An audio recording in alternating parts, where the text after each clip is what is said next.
পাকিস্তানি একজন মুসলিম যুবক, সে সব সময় অ্যাডাল্ট ভিডিও দেখতো। তার এই গুনাহের কারণে তার কি করুণ পরিণতি হয়েছিল আপনি যদি এটা শুনেন, আপনার কলিজাটা কেঁপে উঠবে, আপনি আপনার নিজেকে ধরে রাখতে পারবেন না। ওই যুবক অ্যাডাল্ট ভিডিওর প্রতি এত পরিমাণে অ্যাডিক্টেড ছিল, সে অ্যাডাল্ট ভিডিও দেখার জন্য বড় একটা অ্যাডাল্ট সাইট থেকে অনেক টাকা খরচ করে সে লাইফ টাইমের সাবস্ক্রিপশন কিনেছিল এবং সেই ওয়েবসাইটের অ্যাক্সেস সে তার নিজের বন্ধু বান্ধবকেও দিয়েছিল। সে তার সকল বন্ধু বান্ধবকে নিয়ে অ্যাডাল্ট ভিডিও দেখতো। ঘটনাক্রমে একদিন যুবক ভয়ঙ্কর গাড়ি অ্যাক্সিডেন্ট করে মৃত্যুবরণ করলো। তার লাশটা যখন বাড়িতে নিয়ে আসা হলো, এলাকার মানুষ তার লাশ দেখতেছে, অনেকে বলতেছে এই ছেলে তো নামাজ পড়তো, এই ছেলে তো রোজা রাখতো, এই ছেলেটা ভালো ছিল। কিন্তু তার ভিতরে এত ভয়ঙ্কর একটা গুনাহ যে ছিল, এটা তার বন্ধু বান্ধব ছাড়া অন্য কেউ জানতো না।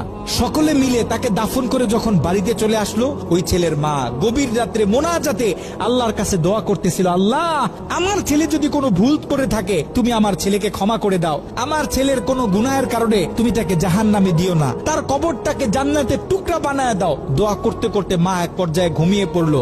মা যখন ঘুমিয়ে পড়লো, তিনি স্বপ্নে ভয়ঙ্কর একটা দৃশ্য দেখলেন। তিনি দেখতেছে তার ছেলের কবরে আল্লাহ পাক জাহান্নাম থেকে কিছু ফেরেশতা নিযুক্ত করলেন এবং ওই ফেরেশতাদের হাতে বড় বড় কিছু কুড়াল, যে কুড়াল দিয়ে সকল ফেরেশতারা মিলে একসাথে তার ছেলের শরীরে আঘাত করতেছে।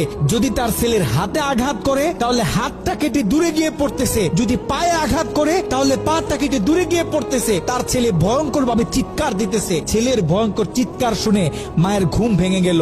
মা উঠে আবার তাহাজ্জুদ নামাজের জন্য প্রস্তুতি নিলেন, আল্লাহ তাআলার কাছে দোয়া করতেছেন। দ্বিতীয় দিন গভীর রাতে যখন মা ঘুমিয়ে পড়লেন, তিনি দ্বিতীয় দিন আরো ভয়ঙ্কর চিত্র দেখলেন, যেখানে প্রথম দিন 8 থেকে 10 জন ফেরেশতা দিয়ে আল্লাহ পাক তার ছেলের উপর আযাব দিতেছিলেন, সেখানে দ্বিতীয় দিন 30 থেকে 40 জন জাহান্নামী ফেরেশতারা তার ছেলের উপর আযাব দিতেছিল। তার মা আরো ভয় পেয়ে গেল। তৃতীয় দিন গভীর রাতে ওই ছেলের মা যখন আবার ঘুমিয়ে পড়লো, তৃতীয় দিন তিনি খেয়াল করলেন 50 থেকে 60 জন জাহান্নামী ফেরেশতারা তার ছেলের উপর আযাব দিতেছে, তার ছেলের উপর আক্রমণ করতেছে, তার ছেলে ভয়ঙ্কর ভাবে চিৎকার দিতেছে। দিন যত বাড়তেছে আল্লাহ পাক জাহান্নাম থেকে তত বেশি